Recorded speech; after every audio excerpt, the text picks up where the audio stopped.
Hey guys, welcome back to Fix It Friday. So this week we are going to be doing some work on a Sega Saturn. So this is a really awesome console to have if you can find one. There are tons of great games, especially if you look at some of the Japanese imports. And particularly, there's a ton of amazing shoot 'em ups that were released on this system that somehow never made it here. Another thing that never made it here are all these different console color variations. So I can tell right away that this is a Japanese Saturn because it's gray. They also have white variants. They have this really cool transparent smoke variant. So there's just like a lot out there, and it's definitely a great console to get into. So one of the limitations of the Sega Saturn is actually right over here, the battery-backed save memory. So there's a 2032 battery here in the back, and that not only powers the clock, but it also retains all of the saves. So this system has a volatile flash memory, which stores all of that. Thankfully, nowadays, what we can do is we can take that volatile flash memory and we can replace it with a non-volatile form of flash memory, this FRAM chip. So what I'm going to do today is I'm going to take apart this Saturn. I'm going to show you how to replace the FRAM with this new one, and then show you some of the advantages of doing that. Okay, let's get to it. But first, let me take a couple of seconds for a word from the sponsor of this video, PCBWay. PCBWay is my favorite manufacturer of prototype PCBs. They offer very high quality prototype PCBs, and they also do larger scale projects. They offer excellent service, and they have fast delivery times. They also have a shared projects section where you can browse through lots of really cool DIY projects that you can make for yourself, including this power cleaner modification for the Game Boy Advance. So I highly recommend that you check out the link in the video description and give PCBWay a try. Okay, so back to this week's project. All right, so I've gone ahead and taken apart the console, and I didn't bother filming that because it's really very easy to take apart a Sega Saturn. All you need is a Phillips screwdriver, and you just have to keep track of where the large screws, the long ones go, and the short ones go. So this is the main motherboard, and after taking it apart, I determined that this is a VA0 system, so that means this is the earliest possible revision of the Sega Saturn. So the first order of business, if you're doing this modification, is you need to figure out where the FRAM chip is. So on this unit, it's right here, it's IC8. And so the way to figure this out is actually to search for the markings on the chip. And you know, it's always going to be this size and shape. There's a few different ones depending on which version of Saturn that you own. And what I'm going to do is just put a link in the description to what the names of this chip is. So once we've got that done, the next thing that we're going to do is we're going to remove this. And there's two ways to do it. One is to just take hot air and go over the entire chip and heat it up, and that does work.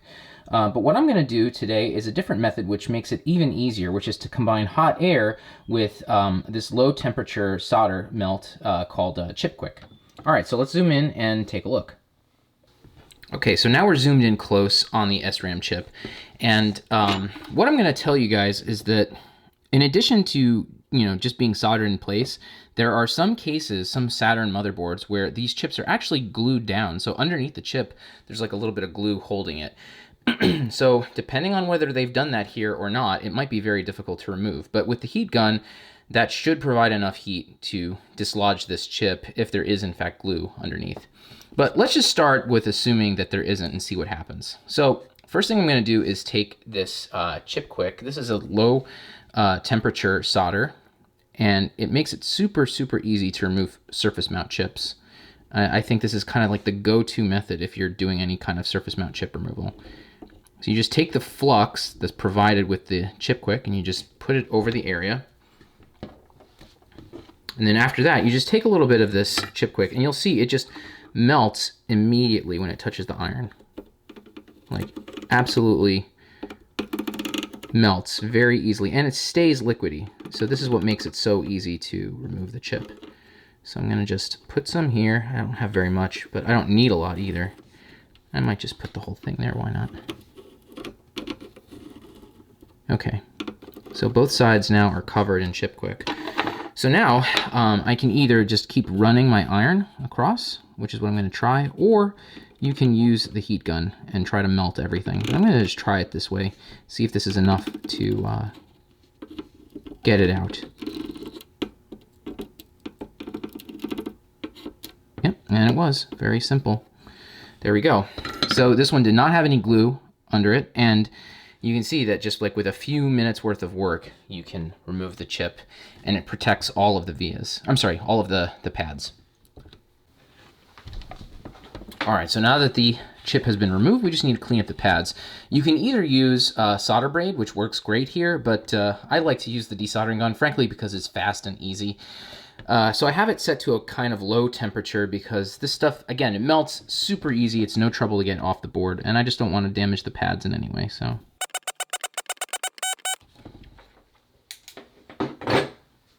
Okay, so that's pretty easy. Next thing I need to do now is just come in with a Q-tip and clean this area up. And then once that's all set, we're ready to install the new chip. All right, so I went ahead and cleaned up everything, and now everything looks basically how it did when it was first being populated at the factory. So here's the new FRAM chip. So this is gonna go right over here. And you'll notice that I lifted up 2 pins. So very specifically, this is pin 28 and this is pin 22. So these 2 pins are no longer going to be soldered back down to the original pads. They're actually going to be going somewhere else. So I'll explain that in a minute, but for now, let's go ahead and just solder the new chip into place. So what you want to do is just kind of align it. And you can either do this by hand or you can hold it down with like a pair of forceps or something like that. And we're going to need some flux, potentially.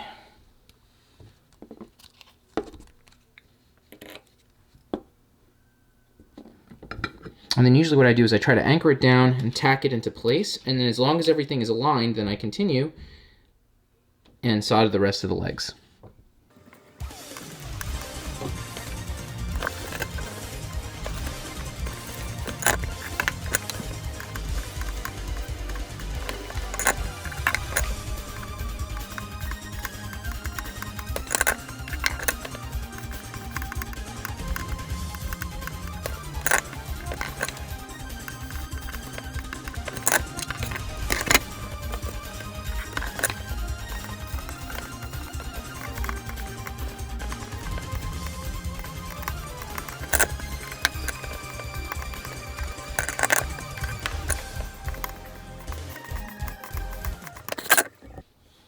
All right, so now that the FRAM chip has been installed, we're gonna go back to a discussion of these 2 pins that I lifted up.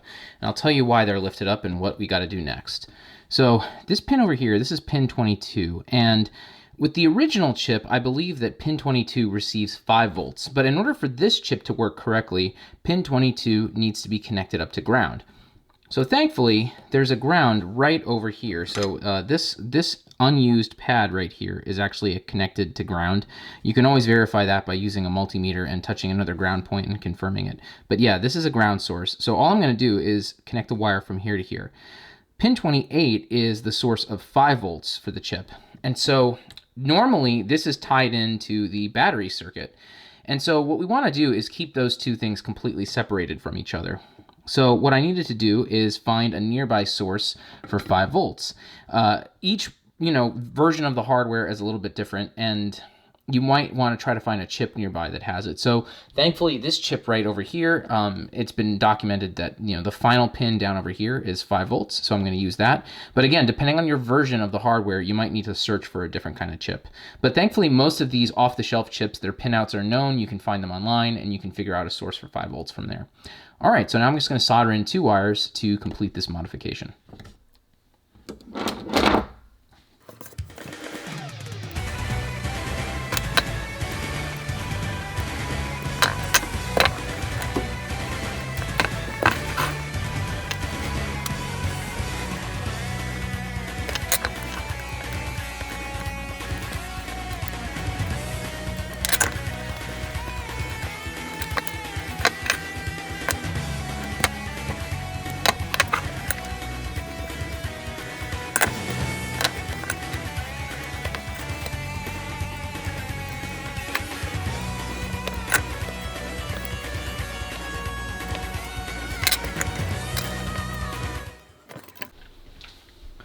All right, so I've put the Saturn back together, and now I'm going to go ahead and see if the new FRAM chip is doing its job. So to do that, the easiest thing to do is to set up an action replay. And so that's what I've got installed inside of the console right now. So I'm just going to go quickly into Memory Manager here, and there's a whole bunch of just randomness that I have from previous game saves. It doesn't really matter what I pick. And so I'm just going to go ahead and just put one of these on here. And so that's all set. And now we're going to go ahead and boot up the system and see if it's in there.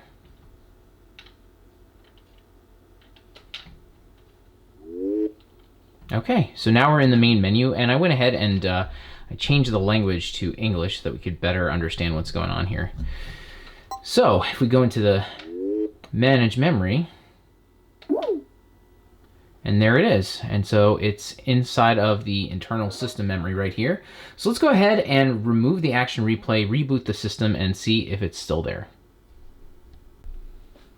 All right, so I've gone ahead and rebooted the system, and I actually made the point of not only removing the action replay cartridge, but also removing the CR2032 battery, just because there's absolutely no way that the battery has anything to do with remembering this game save. So going back in here, we're gonna go to Manage Memory, and I went ahead and changed the language to English to make things easy for everybody. And so the fact that this is showing anything at all indicates that we do have something in memory. And there it is. There's the save that I transferred over from my action replay. So that demonstrates that the new FRAM chip is working exactly as intended. And so now the battery only powers the clock and system settings. So if the battery goes, all you have to do is just replace it and you'll get your clock back, but it'll have absolutely no effect on your game saves. So that's what really makes this particular modification really nice. Okay guys, so that's it for this video. So if you guys like this content, then consider subscribing to the channel. I've got videos like this out every Friday. And then if you have a console that needs repair or that you want to have modified, you can always reach me directly at oneuprestorations.com. Okay guys, thanks so much for watching. I'll see you next time.